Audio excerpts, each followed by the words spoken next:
Hello everyone, मैं अंकुर वाबेले आप सभी का स्वागत करता हूं आपके अपने चैनल मैग्नेट ब्रेन्स हिंदी पर। आज हम बात करने वाले हैं अपने चैप्टर के बारे में। जिस चैप्टर को हमने कंप्लीट किया है तो हम आज उसके एमसीक्यू यानी कि बहुविकल्पीय प्रश्न देखने वाले हैं। किस चैप्टर के देखेंगे तो हमने अभी हाल में एक चैप्टर कंप्लीट किया है जिसका नाम है जल संसाधन। ये चैप्टर है कक्षा 10वीं के भूगोल का चैप्टर नंबर 3 है। इसके हमने सभी concept video, NCERT solution, one shot revision सब कुछ कंप्लीट कर लिया है। तो आज हम बात करने वाले हैं इसके बहुविकल्पी प्रश्नों को लेकर, जिसमें एक प्रश्न दिया जाएगा, उसके 4 उत्तर दिए जाएंगे और हमें सही उत्तर बताना होगा। तो वीडियो में आगे बढ़ने से पहले आपको बता दूं कि मैग्नेट ब्रेन्स जाना जाता है अपनी मुफ्त शिक्षा के लिए। आपको हिंदी माध्यम की कक्षा 7वीं से लेकर 12वीं तक का संपूर्ण पाठ्यक्रम बिल्कुल निःशुल्क में क्वालिटी कंटेंट और क्वालिटी टीचर्स के साथ मैग्नेट ब्रेन्स हिंदी पर सभी वीडियोस बिल्कुल निःशुल्क मिलेंगे। तो बात करते हैं और आगे बढ़ते हैं अपने एमसीक्यूज की तरफ, बहुविकल्पी प्रश्नों की तरफ। तो पहला प्रश्न है आपके सामने ये, पृथ्वी पर कितना प्रतिशत भाग जल से ढका हुआ है, ये आपको बताना है। कितना प्रतिशत भाग जल से ढका हुआ है पृथ्वी, मान लीजिए कि ये है, इस पर आपको बताना है कि इसमें से कितना प्रतिशत भाग जल से ढका हुआ है। दो चीजें हैं आपके पास, क्या है, एक तो जल है और एक थल है ना। थल मतलब जहां पर हम रहते हैं, पेड़ पौधे हैं, जल मतलब जहां पर लिक्विड या पानी आपका फैला हुआ है। तो ये बताना है कितना है। तो सही जवाब तो है 3/4, मतलब कितना है आपका 3/4 भाग जल से ढका हुआ है, ये आपका सही जवाब है। बाकी का 1/4 पर बर्फ है या फिर स्थल पार्ट, आप बर्फ और स्थल भाग जहां पर हम आप लोग रहते हैं, ये आपको देखने को मिलेगा। ये चैप्टर का नाम ही है जल संसाधन, तो इसमें हम जल के ऊपर ज्यादा बातें करेंगे, हमने की भी हैं और यहाँ पर बहुविकल्पी प्रश्नों में भी हम ऐसी ही बातें करने वाले हैं। क्यों करेंगे? क्योंकि आप जानते हैं कि जल ही जीवन है, बिना जल के कुछ नहीं हो सकता है। तो हम बीच बीच में जैसे भी कोई इंपॉर्टेंट चीज आती है या हमें कुछ डिस्कस करना है तो हम सारी चीजों को लेकर चलेंगे, ताकि क्या हो कि एमसीक्यू के माध्यम से भी हमारा एक बार वीडियो मतलब एक बार इस वीडियो के माध्यम से हमारे चैप्टर का एक बार और रिवीजन हो जाए बहुत अच्छे तरीके से। तो यही हमारी अप्रोच रहती है कि आप जितनी ज्यादा बार चीजों को समझ सकें, सीख सकें, उसी तरीके से हम लोग काम करते हैं, आगे बढ़ते हैं। अगला प्रश्न आपके सामने, प्रश्न नंबर 2, विश्व में जल के कुल आयतन का कितने प्रतिशत भाग महासागरों में पाया जाता है। मतलब जो भी पानी पूरी पृथ्वी पर है उसमें से कितना प्रतिशत भाग महासागरों में। 96.5, 96%, 97%, 62.5%। सही जवाब है 96.5%, जो आपको कहां मिलेगा, महासागरों में मिलेगा। तो ये पानी किसी काम का है क्या? आप कहेंगे कि सर इतना तो पानी है और आप कह रहे हैं कि पानी 3/4 भाग पृथ्वी पर पानी है, फिर 96.5% आप महासागरों में देख रहे हैं। फिर भी तो हम जिस पानी की बात करते हैं वो फ्रेश वाटर की, ये आपके पीने के, आप समुद्र का लोटा भरकर और अपना प्यास नहीं बुझा सकते, पानी नहीं पी सकते। तो ये पानी हमारे उतने काम का नहीं है, या हमारे मतलब हमारे और आपके तो किसी काम का नहीं है, सिर्फ नमक हम इससे बना सकते हैं। अगला प्रश्न है प्रश्न नंबर 3 कि पृथ्वी पर कितने प्रतिशत जल अलवणीय है। जहां पर अलवणीय लिखकर आएगा वहां पर हम क्या बात कर रहे हैं, ताजे पानी के बारे में बात कर रहे हैं। कितने प्रतिशत यहां पर आपको ताजा पानी देखने को मिलेगा? 2.8%, 5%, 2.5% और 10%। ताजा पानी का प्रतिशत बहुत कम है, आपको पता होगा कि ताजा पानी लगभग 2.5% के आसपास होगा। तो सही जवाब भी क्या है, 2.5% जो है वो एकदम करेक्ट आंसर है, ये ताजा पानी है। अब इसमें से भी आप देखेंगे 30% ग्राउंड वाटर में चला जाएगा, फिर 3% आपको इसमें वेपर के माध्यम से या ऊपर सरफेस वाटर के रूप में मिल जाएगा। तो ये 2.5% पानी हमारे काम का है जिसका हम उपयोग कर पाते हैं। उस 2.5% में भी बहुत सारा बर्फ है जिसका हमारे उपयोग में नहीं आता, जिसका हम कोई यूज नहीं कर पाते हैं। अगला प्रश्न है प्रश्न नंबर 4, विश्व में अलवणीय जल का लगभग कितने प्रतिशत भाग बर्फ की चादरों और हिमनद के रूप में मिलता है। अलवणीय मतलब क्या हो गया कि ताजा जल, अलवणीय मतलब क्या हो गया, ताजा पानी। और ताजा पानी को हमने देखा था अभी पिछले क्वेश्चन में कि ये 2.5% है। तो अब बताना है कि इस 2.5% में से कितना प्रतिशत, क्योंकि ताजे पानी के जो हम बात कर रहे हैं, ताजे पानी के कई सारे स्रोत हो सकते हैं, फ्रेश वाटर के कई सारे स्रोत हो सकते हैं, जैसे बर्फ, जैसे भूजल, जैसे सतह जल, जैसे जलवाष्प के रूप में और अन्य। ये कई सारे सोर्स हो सकते हैं जहां पर ताजा पानी, और ताजा पानी कितना है पृथ्वी पर 2.5%। तो इस 2.5% में से बर्फ और हिमनद के रूप में कितने प्रतिशत है ये बताना है। 50% है, 60% है, 70% है, 80% है। तो सही जवाब है लगभग आपको 70% के आसपास ही देखने को मिलेगा। 69 पॉइंट समथिंग कुछ आता है, तो अप्रोक्सीमेटली कितना हो गया, 70% के आसपास आपको ताजा पानी कहां देखने को मिलता है, बर्फ के रूप में देखने को मिलता है। अगला प्रश्न है प्रश्न नंबर 5। भारत विश्व की दृष्टि का कितने प्रतिशत भाग प्राप्त करता है ना, विश्व की वृष्टि का है ना, विश्व की वृष्टि का कितने प्रतिशत भाग, वृष्टि का मतलब क्या होता है, वृष्टि का मतलब होता है वर्षा है ना, वृष्टि का मतलब क्या है, वर्षा। तो भारत विश्व की वृष्टि मतलब विश्व की वर्षा का कितने प्रतिशत भाग प्राप्त करता है, 2%, 4%, 6% या 5%। दुनिया में जो वर्षा होती है उसका कितने प्रतिशत भाग भारत में आता है, तो सही जवाब कितना है, 4% वर्षा होती है। जो दुनिया भर में वर्षा होती है उसका मात्र 4% वर्षा कहां होती है, भारत में होती है। और भारत में भी इस वर्षा का असमान वितरण है, मतलब सब जगह एक सी नहीं होती। इसी कारण कहीं पर पानी अधिक मात्रा में उपलब्ध है और कहीं पर सूखा या पानी की उपलब्धता कम है, जहां पर जल दुर्लभ है। अगला प्रश्न है प्रश्न नंबर 6। प्रति व्यक्ति प्रति वर्ष जल उपलब्धता के संदर्भ में विश्व में भारत का कौन सा स्थान है।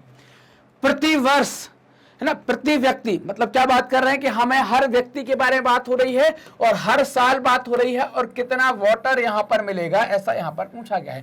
पर पर्सन पर ईयर कितना वाटर उपलब्ध होगा साल भर में, उसमें हमारा स्थान कौन सा, 133वां, 134वां, 135वां, 136वां। तो हमारा स्थान जो है वो क्या है, 133, मतलब 133वां स्थान आता है पूरे दुनिया के देशों में। हम 133वें नंबर पर हैं जहां पर प्रति व्यक्ति प्रति वर्ष जल की उपलब्धता के बारे में बात की गई है। अगला प्रश्न है प्रश्न नंबर 7। जल संसाधनों पर प्रभाव किस कारण बढ़ रहा है ना, प्रभाव किस कारण बढ़ रहा है, या हम ये कहते हैं कि प्रभाव के साथ साथ अगर हम यहां पर लिख दें कि दबाव किस कारण से बढ़ रहा है, ऐसा भी लिख सकते हैं। जल संसाधनों पर प्रभाव मतलब वो क्यों प्रभावित हो रही है या दबाव क्यों बढ़ रहा है। 4 ऑप्शन, औद्योगिकीकरण, शहरीकरण, सिंचाई और उपभोग सभी। तो दबाव या इनके ऊपर जो प्रभाव बढ़ रहा है उसका कारण क्या, औद्योगिक में भी जरूरत है, शहर में भी जरूरत है, सिंचाई में भी जरूरत है। मतलब कि क्या हो गया, उपरोक्त सभी जो है वो करेक्ट आंसर होगा। इन सब जगहों पर जल की आवश्यकता होती है, सब जगह पर जल चाहिए है, और ये धीरे धीरे क्या हो रहा है, बढ़ रहा है। औद्योगिकीकरण भी बढ़ रहा है, शहरीकरण भी बढ़ रहा है, सिंचाई भी बढ़ रही है, तो सब जगह जल चाहिए। इस कारण से जल के संसाधनों पर क्या हो रहा है, दबाव हो रहा है। तो दबाव बढ़ रहा है तो इस कारण से क्या सही आंसर हो जाएगा, तो ऑप्शन नंबर डी, उपरोक्त सभी जो है वो सही हो जाएगा। तो ये बात समझ में आएगी क्या है। चलिए अगले प्रश्न की तरफ चलते हैं कि अगला प्रश्न क्या कहता है। प्रश्न नंबर 8 क्या कह रहा है, पढ़िए पहले एक बार आप। भारत में कुल विद्युत का कितने प्रतिशत भाग जल विद्युत से प्राप्त होता है ना, कुल विद्युत का कितने प्रतिशत भाग जल विद्युत से प्राप्त होता है। जल विद्युत के बारे में यहां पर बात कर रहे हैं, खास तौर से कैसे जल विद्युत के बारे में बात हो रही है, जहां पर क्या होता है कि मान लीजिए कि ये नदी जा रही है और ये नदी जा रही है, यहां पर एक डैम बना दिया गया, डैम से फिर क्या किया गया कि पानी गिराया गया, यहां से ये पानी लगातार गिर रहा है, और यहां पर क्या है, एक टरबाइन ऐसी कुछ लगा दी गई है ना, एक टरबाइन ऐसी कुछ लगा दी गई, और उस टरबाइन को यहां पर क्या किया जा रहा है, घुमाया जा रहा है। उस टरबाइन को यहां पर क्या किया जा रहा है, घुमाया जा रहा है। अब पानी गिरेगा तो टरबाइन घूमेगी, इसमें लगी हुई है एक मोटर, ऐसे साफ्ट से ले गए ऐसी मोटर, तो ये चलेगी तो यहाँ से क्या होगा, लाइट बनेगी। और ये आप देख पा रहे होंगे, आपने बिजली के खंभे कुछ इस तरीके से देखे होंगे, तो इन पर ये बिजली के खंभों से लाइट यहाँ पर चली जाएगी। क्लियर बात। तो ये जो जल विद्युत की बात कर रहे हैं, कैसी, जो बांध के माध्यम से हम बनाते हैं, ऐसी जल विद्युत का कितना प्रतिशत है, तो वो लगभग कितना है, 22% जल विद्युत, 22% जो विद्युत है वो जल विद्युत होती है। प्रश्न नंबर 9 पर बात करें, बांधों की बहुउद्देशीय परियोजना में क्या क्या गतिविधियां शामिल हैं, ये बतानी है ना। बांधों की जो गतिविधियां हैं, बांध का उद्देश्य क्या होता है, बांध क्यों बनाते हैं, सबसे पहले तो आप ये समझिए बांध बनाने के पीछे कारण क्या है। एक तो हम बात करेंगे कि जल आपूर्ति, सबसे पहली बात कि जल आपूर्ति करेगा। दूसरी बात, बाढ़ को नियंत्रित करेगा, बाढ़ को नियंत्रित करेगा। फिर तीसरी क्या बात आ जाएगी, तो सर तीसरी बात होगी कि ये सिंचाई के लिए जल उपलब्ध करवाएगा, भूजल का स्तर सही रखेगा, भूजल का स्तर सही रखेगा। फिर क्या होगा कि इस पर हम परिवहन कर पाएंगे, इस पर परिवहन कर पाएंगे। फिर अगला क्या हो जाएगा, हम इस पर मनोरंजन करेंगे कि नहीं करेंगे, मनोरंजन भी हो जाएगा। और इसके अलावा और कई सारी चीजें, कि मछली पालन हमने कर लिया है ना, मछली पालन हमने कर लिया, विद्युत का उत्पादन हमने कर लिया, क्या कर लिया, विद्युत का उत्पादन हमने कर लिया। तो ये सारे उद्देश्य होते हैं बांधों के, बांध बनाने के पीछे यही उद्देश्य रखे जाते हैं। तो इन उद्देश्यों में हम जो बात कर रहे हैं या हम जो ऑप्शन ले रहे हैं कि विद्युत उत्पादन हाँ होता है, बाढ़ पर नियंत्रण हाँ होता है, मछली का पालन हाँ, बांधों में मछली का पालन होता है। आपने देखा है क्या, आपने जिसने भी जहां अपने आसपास बांध पर, जहां भी आप लोग जो भी वीडियो देख रहे हैं, अगर आपने कहीं पर अपने आसपास बांध है वहां पर विद्युत उत्पादन देखा है तो आप कमेंट में उसका नाम जरूर डालेंगे। आपने कहीं पर बाढ़ नियंत्रण के कारण कोई बांध देखा है तो उसका भी नाम आप लिखेंगे कमेंट में, और मछली पालन होते हुए देखा है तो वो भी आप नाम लिखेंगे। नाम लिखेंगे या नहीं प्रॉमिस के साथ बताइए, बिल्कुल आपको लिखना है कि भाई आपने जो देखे हैं, तभी तो मैं समझ पाऊंगा कि आप लोग मेरी बात समझ रहे हैं, आपको समझ में आ रहा है।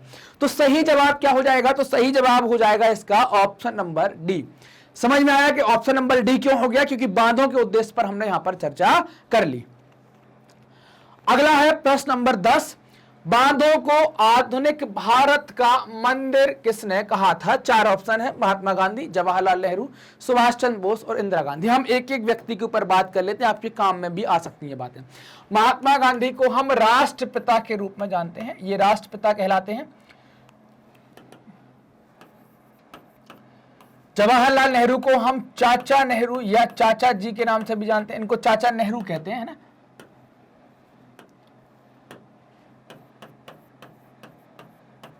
और सुभाष चंद्र बोस को हम नेताजी के नाम से जानते हैं। और इंदिरा गांधी जो है भारत की पहली महिला प्रधानमंत्री है। और सुभाष चंद्र बोस, जवाहरलाल नेहरू जो है वो क्या है, आपके भारत के पहले प्रधानमंत्री हैं। आराम हराम है का नारा इनके द्वारा दिया गया था। तो ये पहले प्रधानमंत्री थे, तो इनके द्वारा ही कहा गया था आधुनिक भारत के मंदिर, बांधों को इनके द्वारा ही कहा गया था। तो सही जवाब क्या हो जाएगा, जवाहरलाल नेहरू अपनी पॉकेट में ये गुलाब का फूल रखा करते थे। अगला प्रश्न है प्रश्न नंबर 11, बहुउद्देशीय परियोजनाओं और बड़े बांधों के कारण क्या परेशानियां आ रही हैं। मतलब जो बहुउद्देशीय परियोजनाएं हैं और जो बड़े बांध हैं उनके कारण क्या परेशानियां आ रही हैं, ये हमको बताना है। 4 ऑप्शन है। प्राकृतिक बहाव अवरुद्ध होता है, तो ये बिल्कुल होता है। देखिए मान लीजिए कि नदी कुछ इस तरीके से जा रही है, इस तरीके से ये कोई नदी जा रही है, और इस नदी के ऊपर हमने क्या कर दिया, इस नदी के ऊपर हमने क्या कर दिया, इसके ऊपर हमने कोई बांध बना दिया है ना, कोई बांध हम बना देते हैं यहां पर, तो क्या होगा कि बहाव अवरुद्ध होगा। मान लीजिए कि हमने ये बांध बना दिया, ये बांध बन गया यहां पर ऐसे,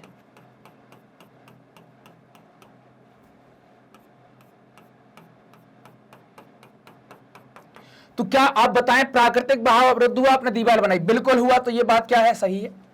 वनस्पति और मिट्टियां जल में डूब जाती हैं। देखिए कैसे डूबेगी, तो आप देखेंगे यहां पर कि जैसे हम ये बांध बनाएंगे तो यहां पर पानी भरना स्टार्ट होगा, तो धीरे धीरे क्या होगा, पानी का कैचमेंट एरिया काफी बड़ा हो जाएगा। ये इलाका यहां पर हम दीवार या मिट्टी का ऐसा कुछ बंदी टाइप की बना देंगे, तो इन सब जगह पर क्या होगा, जल भर जाएगा। सब जगह पर जल भर जाएगा तो यहाँ पर पेड़ पौधे होंगे, वनस्पतियां होंगी, घर मकान होंगे, ये सब क्या हो जाएंगे, सब डूबना स्टार्ट हो जाएंगे। तो ये वाली बात भी क्या हो जाएगी, सही है। तलछट जम बहाव कम हो जाएगा, बिल्कुल होगा। ये बहते आ रही थी तो इसकी तली में जो चीज है वो इसके कारण रुक गई, तलछट का बहाव भी कम हो जाएगा। तो ये भी बात सही हो जाएगी। तो तीनों ऑप्शन सही है, तो ऑप्शन नंबर क्या सही हो जाएगा, ऑप्शन नंबर डी सही हो जाएगा। तो क्या सही है, ऑप्शन नंबर डी, उपरोक्त सभी जो है वो एकदम करेक्ट है। अगले प्रश्न की तरफ चलते हैं। प्रश्न नंबर 12 क्या कहता है, गुजरात में नर्मदा नदी पर सरदार बांध बनाया गया है। सरदार बांध के विरोध में कौन सा आंदोलन चलाया जा रहा है। सरदार बांध को आप क्या कहते हैं, सरदार सरोवर बांध भी कहते हैं।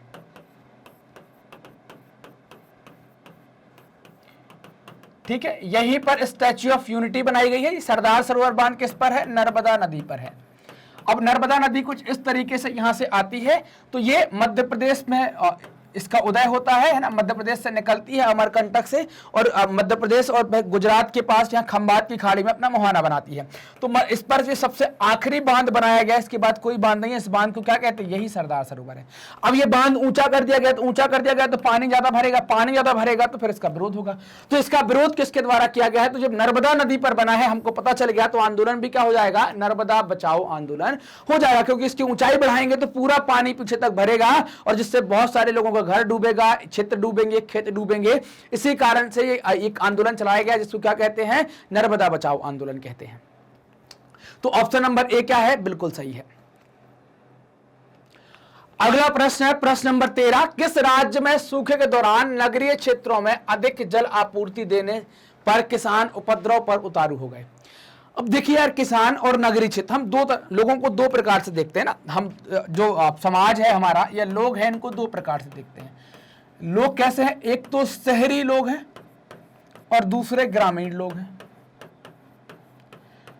शहरी लोग में ज्यादातर क्या होंगे, पेशेवर, या हम ये बोलेंगे नौकरी पेशा लोग होंगे। क्या होंगे, नौकरी पेशा या व्यवसायी। और ग्रामीण क्षेत्र में क्या होंगे, किसान होंगे।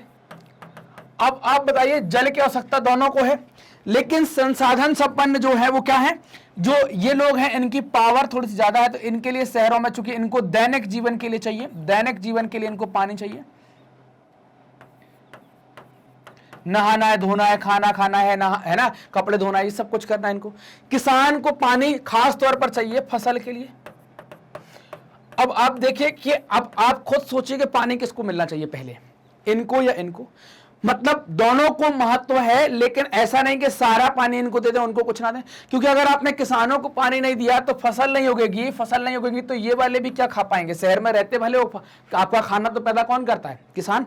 तो किसान को भी पानी जाना चाहिए दोनों जगह। मतलब ये लोग थोड़ी एडजस्ट कर सकते हैं, एक दिन छोड़कर एक दिन नहा लो भाई, रोज मत नहाओ क्योंकि पानी उपलब्ध कम है। जब ऐसा सूखा होता है जहां पर पानी नहीं है, वहां पर देखना आप लोग रोज नहीं नहाते हैं, क्योंकि कहां से पानी लाएंगे, इतना कहां तक वो करेंगे। तो भाई काम चलाते तो आप काम चला लीजिए, क्योंकि खेत में फसल पैदा करने के लिए तो पानी चाहिए। अगर नहीं मिलेगा तो किसान क्या करेंगे, उपद्रव। इसको क्या कहते हैं, तो यहां पर अगर शहर और ग्राम में क्या हो जाएगा, संघर्ष हो जाएगा, दोनों में लड़ाई हो जाएगी। तो इसको क्या कह सकते हैं, इसको हम कह देंगे जल संघर्ष। क्या कह देंगे, जल संघर्ष। तो आपसे ऐसा भी पूछ सकते हैं कि शहरी क्षेत्र में और किसानों में जल संघर्ष क्यों हुआ था।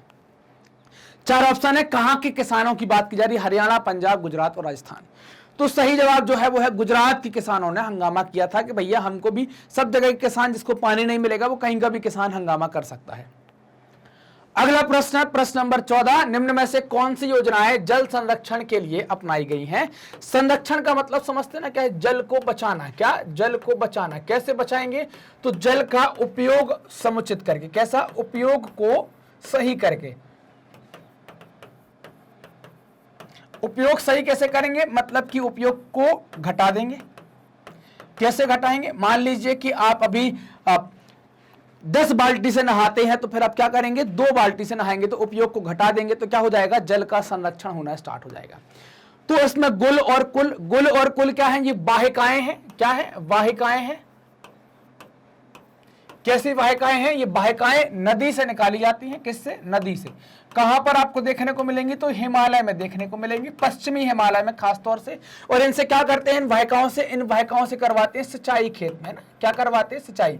तो ये क्या हो गए, गुल और कुल। तो ये क्या हो गया, जल संरक्षण के लिए अपनाई जाने वाली बातों में से एक हो गई। छत वर्षा जल संग्रहण, इस पे क्या करते हैं, वर्षा का जो पानी है उसको छत के माध्यम से इकट्ठा करके एक गड्ढे में डाल देते हैं। ये बात भी सही हो गई। खादीन और जोहड़, ये भी क्या है, गड्ढे हैं। क्या है, एक गड्ढे हैं। क्या होगा, ये गड्ढे हैं। और इन गड्ढों के अंदर क्या कर दिया गया भाई, ये खोदे जाते हैं ताकि क्या हो, पानी जमीन में जाता जाए। तो सही जवाब क्या हो जाएगा, तो सही जवाब होना चाहिए उपरोक्त सभी जो है वो एकदम करेक्ट जवाब होना चाहिए। समझ में आई, गुल कुल क्या है, छत वर्षा जल संग्रहण क्या है, खादीन और जोहड़ क्या है। तो तीनों जो व्यवस्थाएं हैं, तीनों जो ऑप्शन है वो संरक्षण का ही एक प्रकार है। तो ऑप्शन नंबर डी जो है वो सही हो जाएगा। अगला प्रश्न है, टांका का अर्थ क्या होता है। अब 2 प्रकार का टांका होता है। एक तो जो सोल्डरिंग करते ना अपन, मतलब आपने कभी टीवी में बोला कि तार उखड़ गया तो वो टांके से लगा देता है, एक वो होता है। सुनार के पास, ज्वेलरी वाले के पास जाते होंगे, सोना वोना टूट जाता है वो जोड़ देता है, वो टांका जोड़ना। यहाँ पर टांका टैंक से संबंधित है। एक भूमिगत बड़ा टैंक बनाएंगे।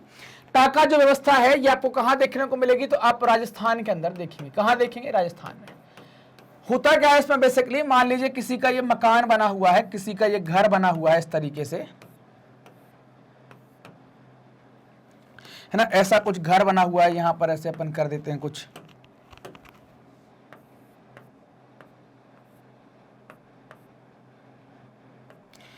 ठीक, ये घर बना हुआ है, दरवाजा बना दिया अपन ने, यहां पर ये खिड़की बना दी। जब वर्षा आएगी है ना, जब वर्षा आएगी तो क्या होगा, वर्षा का जल सीधे कहां, यहां जाएगा और यहां पर हम पाइप के माध्यम से, पाइप लगा होगा तो इस पाइप के माध्यम से जल को ले जाएंगे कहीं पर, कहां पर, कोई एक बड़ा गड्ढा बनाकर रखा होगा, उसमें हम इसको ले जाएंगे, इस पे डाल देंगे। तो पानी का संरक्षण करना, ये टांके के लिए एक बड़ी चीज, एक बड़ी आकृति बनाना, एक बड़ा कमरा बनाना भूमिगत। तो क्या हो गया, टांका क्या है, तो छत वर्षा जल संग्रहण का तंत्र है, बिल्कुल सही बात है। ये भौम जल भी है, बिल्कुल सही बात है। बाढ़ जल संग्रहण है, बाढ़ जल तो नहीं करते हैं, और उपरोक्त सभी है, क्या है, तो सही जवाब क्या हो जाएगा, छत वर्षा जल संग्रहण है। और इसमें हम क्या करते हैं कि जमीन में कमरा बनाते हैं।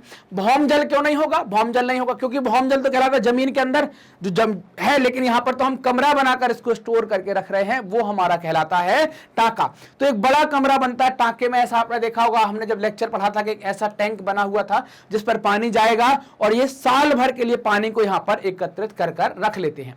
तो ये क्या हो गया, छत वर्षा जल संग्रहण तंत्र का एक हिस्सा हो जाता है। अगला प्रश्न है प्रश्न नंबर 16, टांका में वर्षा जल कब तक संग्रहित कर सकते हैं। तो साल भर के लिए कर सकते हैं, मतलब अगली वर्षा तक कर सकते हैं, अगले वर्ष तक कर सकते हैं, जब तक वर्षा नहीं आती तब तक कर सकते हैं। तो ऑप्शन नंबर बी क्या हो जाएगा, बिल्कुल करेक्ट आंसर हो जाएगा। अब प्रश्न नंबर 17 की बात करते हैं। देश का ऐसा कौन सा राज्य है जहां पूरे राज्य में हर घर में छत वर्षा जल संग्रहण ढांचों का बनाना आवश्यक कर दिया गया है। तमिलनाडु, आसाम, हरियाणा या राजस्थान, ये आपको बताना है कौन सा है इसमें से। तो सही जवाब जो होगा वो तमिलनाडु में एक ऐसा राज्य है जहां पर यह बात तय कर दी गई है कि हर राज्य में, हर घर में आपको छत वर्षा जल संग्रहण बनाना ही पड़ेगा। नदियों व झरनों के जल को बांस द्वारा बने पाइप द्वारा एकत्रित कौन से राज्य में किया जाता है। बांस के लिए फेमस राज्य क्या है, मेघालय। क्या है, मेघालय। याद है कि नहीं, कुछ बांस को फाड़कर उसका पाइप बनाकर एक जगह से दूसरी जगह तक ड्रिप इरिगेशन करवा रहे थे, है ना, बूंद टपक सिंचाई करवा रहे थे। तो सही राज्य क्या हो जाएगा, जब वर्षा ज्यादा होगी तभी करवा पाएंगे। तो ये राजस्थान में तो पानी नहीं होता, हरियाणा में तो नदियां हैं, आसाम में भी नदी है, तो ये तीन ऑप्शन नहीं होंगे। ऑप्शन क्या होगा, मेघालय। तो सही जवाब क्या हो जाएगा, मेघालय जो है वो सही जवाब हो जाएगा। क्लियर कि बांस का उत्पादन भी मेघालय में ज्यादा होता है, इस कारण से बांस का उपयोग भी ये लोग ज्यादा करते हैं। क्लियर। अगला प्रश्न, प्रश्न नंबर 19, सबसे अधिक वर्षा वाले क्षेत्र कौन कौन से हैं। चेरापूंजी, मानसिमराम, मेघालय या ऑप्शन है का और खा। तो अब आप देखिए चेरापूंजी और मानसिमराम ये दोनों है, और ये दोनों किसके अंतर्गत आते हैं, तो ये दोनों की अगर हम बात करें इसकी और इसकी, ये दोनों किसके अंतर्गत आते हैं, तो मेघालय राज्य का हिस्सा है। तो ऑप्शन नंबर डी क्या हो जाएगा, करेक्ट हो जाएगा। मानसिमराम और चेरापूंजी दुनिया के सर्वाधिक वर्षा प्राप्त करने वाले स्थान है। अगला प्रश्न है प्रश्न नंबर 20, बहुउद्देशीय योजनाओं के कारण अत्यधिक जल के उपयोग से क्या हानियां होती हैं, ये बताना है, हानियों पर बात करनी है। जल जनित बीमारियां होती हैं, बिल्कुल होती हैं। फसलों में कीटाणु जनित बीमारियां होती हैं, ये भी होती हैं। प्रदूषण होता है, ये भी होता है। तो जब सर तीनों सही है तो फिर ऑप्शन क्या होगा, चौथा सही हो जाएगा कि नहीं होगा, बताइए चौथा सही होगा कि नहीं। तो ऑप्शन नंबर डी क्या हो जाएगा, एकदम करेक्ट हो जाएगा। ऑप्शन नंबर डी एकदम करेक्ट आंसर हो जाएगा। अगला प्रश्न आपके सामने प्रश्न नंबर 21, टांका में वर्षा जल संग्रहण किस नाम से जाना जाता है ना। टांका में वर्षा जल संग्रहण को क्या नाम कहते हैं। पहली चीज तो आप ये जान लीजिए, टांका कहां चलता है, तो ये राजस्थान में चलता है। भूमिगत टैंक बनाते हैं, उसमें छत पर जो वर्षा का पानी आता है उसको इकट्ठा करके रखते हैं। तो इसका जो पानी है वर्षा जल को या वर्षा जल संग्रहण को किस नाम से जानते हैं। पार्लर पानी कहलाता है, जल भराव कहलाता है, प्रमुख पानी कहलाता है या बारहमासी पानी कहलाता है। तो इसको कहा जाता है पार्लर पानी कहा जाता है। सही जवाब क्या होगा, ऑप्शन नंबर ए जो है बिल्कुल करेक्ट होगा। अगला प्रश्न है प्रश्न नंबर 22, छत जल संग्रहण किस जगह ज्यादा प्रचलित है। तो हमको पता है कि छत जल संग्रहण जो है वो राजस्थान के अंदर ज्यादा प्रचलित है, जहां पर पानी की उपलब्धता कम है, इस कारण से यहां पर ज्यादा प्रचलित है। तो थार चूंकि राजस्थान का हिस्सा है ना, ये कहां पर है, राजस्थान का हिस्सा है। ये कहां पर है, तो ये मैसूर की बात की जा रही है, मैसूर मतलब कर्नाटक का हिस्सा हो जाएगा, और शिलोंग की बात कर रहे हैं मतलब मेघालय का हिस्सा हो जाएगा। और इनमें से कोई नहीं तो ये तो छोड़ देते हैं। कर्नाटक, यहां पर तो ऐसी हमने कोई व्यवस्था देखी नहीं। मेघालय, यहां पर वर्षा बहुत होती है तो यहां पर भी इस प्रकार की व्यवस्था नहीं है। कहां पर है? राजस्थान के अंदर है। तो थार कहां है? राजस्थान के अंतर्गत है। तो इस कारण से टाका व्यवस्था कहां मिलेगी? राजस्थान में मिलेगी। और राजस्थान की एक जगह का नाम यहां पर क्या लिखा है? थार। थार का रेगिस्तान भी आपने सुना होगा। इस कारण से आपको यह व्यवस्था कहां देखने को मिलेगी? राजस्थान के अंदर थार के रेगिस्तान में देखने को मिलेगी। अगला प्रश्न है प्रश्न नंबर 23, जल संग्रहण के तरीके कौन से हैं? ये आपको बताना है। जल आवश्यकता अनुसार वर्षा जल को इकट्ठा कर लेना, भौम जल कर लेना, बाढ़ जल संग्रहण करना, या उपरोक्त सभी। तो जो जवाब होगा वो सभी होगा कि आवश्यकता अनुसार वर्षा जल का उपयोग कर लेना, उसको इकट्ठा करने ला, भौम जल जो है वो भी संग्रहण का एक तरीका होगा, जमीन में पहुंचा देना, रिचार्ज करना, और बाढ़ जल का संग्रहण कर लेना, वो भी जैसे बाढ़ वाहिकाएं बनाकर पश्चिम बंगाल के अंदर सिंचाई कर लेते, वो भी संग्रहण का एक तरीका है। और उपरोक्त सभी, क्योंकि आप अगर उसका उपयोग नहीं करेंगे तो बहकर चला जाएगा ना, उपयोग कर लेंगे तो अच्छा है। अगला प्रश्न है प्रश्न नंबर 24, भारत में मीठे पानी का प्रमुख स्रोत क्या है? मीठे पानी का मतलब कहलाता है फ्रेश वाटर, जिसका उपयोग हम पीने में, सब्जी बनाने में, खाना बनाने में करते हैं। वर्षा, भूजल, वायुमंडलीय पानी और समुद्र का पानी। वर्षा का पानी हम भारत के सभी राज्यों में इतना स्टोर नहीं कर पाते कि इससे हम रोज पानी पिएं और इसको हम रोज नहाने में उपयोग करें। वायुमंडलीय पानी मतलब वो भाप के रूप में होता है, वो भी इतना उपयोग नहीं हो पाता। समुद्र का पानी तो किसी काम का हमारे लिए होता नहीं है। तो बचा क्या? भूजल। हम बोरिंग के माध्यम से, कुएं से ऐसा पानी निकालते जमीन से, और उस पानी का उपयोग हम अपनी दैनिक दिनचर्या के लिए करते हैं। तो ऑप्शन नंबर बी क्या हो जाएगा? एकदम करेक्ट हो जाएगा। अगला प्रश्न है प्रश्न नंबर 25, छत वर्षा जल संग्रहण रिचार्ज करने की एक तकनीकी है। किसको रिचार्ज करने की तकनीकी है? भूजल को, नदी के पानी को, झील के पानी को, समुद्र का पानी को। किसको आप रिचार्ज करेंगे? तो भूमि के जल को रिचार्ज करने की एक तकनीकी है जिसको आप छत वर्षा जल संग्रहण कहते हैं। उसको पाइप के माध्यम से ले जाते हैं ना, गड्ढे में डालते तो जमीन में पानी जाएगा, जमीन में जाएगा तो क्या है? भूमि जल को रिचार्ज कर रहा है। अगला प्रश्न है प्रश्न नंबर 26, राणा सागर बांध कहां पर स्थित है? उड़ीसा में, उत्तराखंड में, राजस्थान में, आंध्र प्रदेश में। सही जवाब होगा आंध्र प्रदेश में। आप देखेंगे कि एक नदी जाती है जिसको आप क्या कहते हैं? चंबल, है ना? क्या कहते हैं? चंबल। इस चंबल नदी के ऊपर आपको राणा सागर, जवाहर सागर, गांधी सागर ये बांध देखने को मिलेंगे। राणा सागर, जवाहर सागर, गांधी सागर। और ये चंबल नदी किस में जाकर मिल जाएगी? आगे जाकर यमुना में मिल जाती है। क्लियर? तो ये मध्य प्रदेश से निकलती है। तो ये इस पर ये 3-4 आपको बड़े बड़े बांध देखने को मिलेंगे। राणा सागर, जवाहर सागर, है ना, गांधी सागर, ये बांध आप देखेंगे। तो ये कहां पर है? राजस्थान के अंदर आप देख पाएंगे राणा सागर को। अगला प्रश्न है प्रश्न नंबर 27, नर्मदा बचाओ आंदोलन का संबंध खालिस्तान से है। हमने इसी टाइप का एक मिला जुला क्वेश्चन कुछ किया था। एज इट इज तो ये नहीं था, लेकिन उसमें कुछ पूछा गया था कि भाई किस बांध के विरोध में कौन आंदोलन। यहां पर आंदोलन पूछ रहे, बांध पूछ रहे। तो आपको याद होगा कि हमने सरदार सरोवर की बांध की थी ना। एक है टेहरी बांध जो आप देखेंगे, आपको उत्तराखंड के अंदर देखने को मिलेगा। दूसरा होगा हीराकुंड जो आप देख पा रहे होंगे कि उड़ीसा के आसपास, छत्तीसगढ़ उड़ीसा की बाउंड्री पर आप देखेंगे महानदी के ऊपर। और गांधी सागर बांध ये चंबल नदी के ऊपर होगा। तो सरदार सरोवर बांध के विरोध में कि भाई इससे पर्यावरण को नुकसान, या उनका कहना था कि भाई लोगों को बहुत परेशानी हो रही है, उसके विरोध में एक आंदोलन चला था। इसको क्या कहते हैं? नर्मदा बचाओ आंदोलन कहते हैं। तो ऑप्शन नंबर ए क्या हो जाएगा? करेक्ट। अगला प्रश्न है प्रश्न नंबर 28, सरदार सरोवर बांध खालिस्तान किस नदी पर स्थित है? तो हमको पता है, हमने अभी बात की है, सरदार सरोवर बांध जो है वो नर्मदा नदी पर स्थित है। नर्मदा नदी पूर्व से पश्चिम की तरफ बहती है और पश्चिम में बिल्कुल मुहाने के पास एक बांध बनाया गया है जिसको हम क्या कहते हैं? सरदार सरोवर बांध कहते हैं। इसी पर स्टैच्यू ऑफ यूनिटी भी बनाई गई है, सरदार वल्लभ भाई पटेल की मूर्ति भी लगाई गई है। तो सही जवाब क्या है? नर्मदा नदी के ऊपर स्थित है सरदार सरोवर बांध। प्रश्न नंबर 29, निम्नलिखित में से कौन सा सामाजिक आंदोलन बहुउद्देशीय परियोजनाओं का विरोध नहीं है? नर्मदा बचाओ आंदोलन ये है, क्योंकि ये सरदार सरोवर के विरोध में। टेहरी बांध आंदोलन, ये बांध मतलब बहुउद्देशीय परियोजना है। नवदान और चिपको आंदोलन, तो नवदान आंदोलन जो है वो पर्यावरण से संबंधित है, चिपको आंदोलन जो है वो पेड़ बचाने से है। तो इसमें जो सामाजिक आंदोलन जो है वो बहुउद्देशीय परियोजनाओं का विरोध नहीं है, वो क्या है? आपका नवदान्य, है ना। क्या हो जाएगा सही जवाब? नवदान्य। अगला प्रश्न है प्रश्न नंबर 30, वह सुदूर गांव जिसने वर्षा जल से समृद्ध होने का दुर्लभ गौरव अर्जित कर लिया है, उसका नाम बताना है। गैरी नाम है क्या उस गांव का? काजा नाम है क्या, गेंडाथूर नाम है क्या, या उपरोक्त में से कोई नहीं? तो उसका नाम है गेंडाथूर, है ना। यहाँ पर लगभग 200 घर हैं, 200 के 200 क्या है, क्या करते हैं, वर्षा जल को बचाते हैं। तो इस गांव ने ये ख्याति प्राप्त की है कि वर्षा जल समृद्ध है ये गांव का नाम क्या है, गेंडाथूर। अगला प्रश्न, प्रश्न नंबर 31, बांस ड्रिप सिंचाई प्रणाली खालिस्तान में प्रचलित है। बांस आया तो फिर कहां जाना है, मेघालय जाना है। तो सही जवाब क्या हो जाएगा, मेघालय, है ना। तो बांस ड्रिप की जो व्यवस्था है वो कहां देखने को मिलेगी, मेघालय में ही देखने को मिलेगी। इस कारण से सही जवाब क्या हो जाएगा, मेघालय ही हो जाएगा। अगला प्रश्न है प्रश्न नंबर 32, राजस्थान में वर्षा जल को पीने के लिए संग्रहित करने के लिए देखे जाने वाले भूमिगत टैंक जो है उनको क्या कहते हैं? टांका कहते हैं, खादीन कहते हैं, तालाब कहते हैं, कुल कहते हैं। टांका वो टैंक से बना है, टांका क्या है, टैंक से बना है।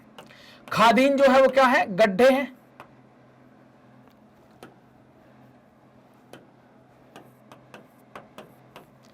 तालाब आप समझेंगे इस तरीके से, तालाब बन गया, सतही जल है।